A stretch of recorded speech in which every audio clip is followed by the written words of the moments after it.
பெரிய விஷயம். ஒரே ஒரு சம்பவம் சொல்றேன். ஃபரீதுத்தீன் கஞ்ச ஷக்கர் ரஹமத்துல்லாஹி அலைஹி அவங்க சின்ன பிள்ளையா இருக்கும் பொழுது அவங்க அம்மா ஒரு ட்ரைனிங் கொடுப்பாங்க. என்ன ட்ரைனிங்னு சொன்னா, தம்பி நீ 2 ரக்காய் தொழுவு டெய்லியும், நான் உனக்கு முட்டாய் கொடுப்பேன்.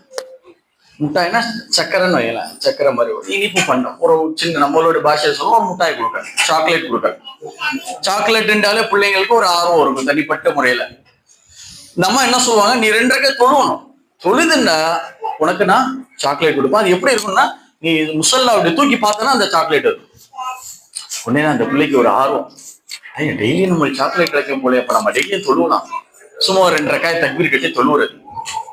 தொழுது முடிக்கும் பொழுது அவங்க அம்மா என்ன செய்வான்னு தெரியாம தொழிற்பிக்கையில ஒரு முட்டாய் வச்சிருக்கேன். அந்த பையன் தொழுது முடிச்சுட்டு தொழிற்படுத்து பார்த்த உடனே கீழே முட்டாய்.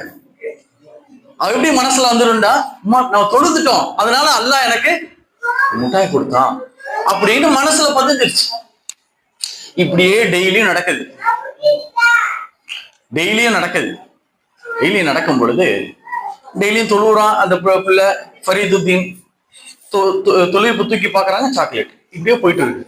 ஒரு நாள் அவங்க அம்மா என்ன செஞ்சிட்டாங்க, வெளியில ஒரு வேலையா போயிட்டாங்க. அன்னைக்கு சாக்லேட் வைக்கல. வளமை போல புள்ள என்ன செய்யறாரு, நம்ம பாஷையில சொல்லணும்னா டியூஷன் முடிச்சு வந்த உடனே தக்பீர் கட்டி தொழுறாரு. தொழுதுட்டு சலாம் கொடுக்குறாங்க. அவங்க அம்மாவுக்கு பதறுதாங்க. அவங்க அம்மா இன்னும் வர்றதுக்கு 1 மணி நேரம் ஆகும். அங்க அல்லாட்ட கை தூக்குறாங்க, ரப்பே இவ்வளவு நாளா என் பிள்ளையனா தொழுதான் உனக்கு சாக்லேட் கிடைக்கும் நான் ஏமாத்தினேன், உண்மைதான். ஆனால் அந்த தொழுதான் உனக்கு கிடைக்கும்னு சொல்லி 1 பக்கம் திருப்பினேன் ரப்பே, அதற்காக வேண்டி இப்ப என் புள்ள தொழுதுட்டு அந்த தொழிற்ப தூக்குவான், அவனுக்கு நீ ஏமாற்றத்தை கொடுத்துடாத யா அல்லாஹ்.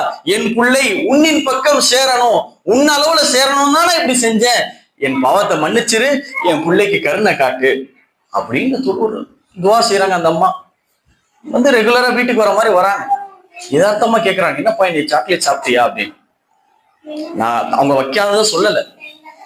அப்ப அந்த பிள்ளை சொல்றாரு, ஃபரீதுத்தீன் சொல்றாங்க, என்னம்மா இப்படி கேட்டுட்டீங்க, இத்தனை நாளா நீங்க கொடுத்தீங்களே அந்த முட்டாயை விட இன்னைக்கு நீங்க கொடுத்தீங்களே அந்த முட்டாய், இன்னைக்கு நான் சாப்பிட்டேன் அந்த முட்டாய் ரொம்ப டேஸ்டா இருந்துச்சு.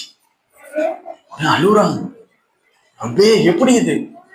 அப்ப அல்லாஹ் என்ன செஞ்சிருக்கான்னு சொன்னா, இத்தனை நாளா அந்த தாய் கொடுத்த அந்த பயிற்சியில நீ தொழுதான் முட்டாய் கிடைக்கும், இன்னைக்கு அல்லாஹ்வுத்தால நிறைவேற்றியே காட்டிட்டான்.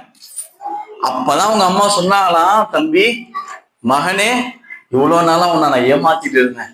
என்னம்மா சொல்றீங்க? ஆமா, அல்லாஹ்ட்ட கேட்டால் உனக்கு கிடைக்கும்னு நான் டெய்லியும் முட்டாய் கீழே வைப்பேன், இன்னைக்கு அல்லாஹ்வே உனக்கு கொடுத்துட்டான் அந்த முட்டாய. அதனால மகனே இன்றையிலிருந்து நீ அல்லாஹ்வை புடிச்சுக்க, உனக்கு என்ன தேவையான அல்லாஹ்ட்ட கேட்டு வாங்கிக்க. பாருங்க அந்த எஜமான் எப்படி வராங்கன்னு சொன்ன காலப்போக்குல அல்லாஹ் அக்பர். பிற்காலத்துல மிகப்பெரிய சூஃபியாக ஞானியாக வராங்க. அந்த காலத்துல பெரும் குத்துபாக ஆயிட்டாங்க. அவர்களை கொண்டு பல பேர் தீனுல் இஸ்லாத்துக்கு வராங்க, அவங்க ஊரால கொண்டு. அப்ப நம்ம பேரண்ட்ஸுகளாகிய பெற்றோர்களாகிய நம்மளுடைய பிள்ளைகளுக்கு என்ன சொல்லணும்னு சொன்னா, அல்லாஹ்கிட்ட கேட்டுவா. உனக்கு என்ன தேவையா இருந்தாலும் அல்லாஹ்கிட்ட கேளு. நம்ம அல்லாஹின் பக்கம் சேர்க்கணும். எல்லாத்தோடைய சூஃபியாக்களோட நீ வரலாறு எடுத்து பாருங்க, அவர்களுடைய பேசிக்கு தாயோட துவா தான். பேசிக்கு தாயோட பிள்ளைங்க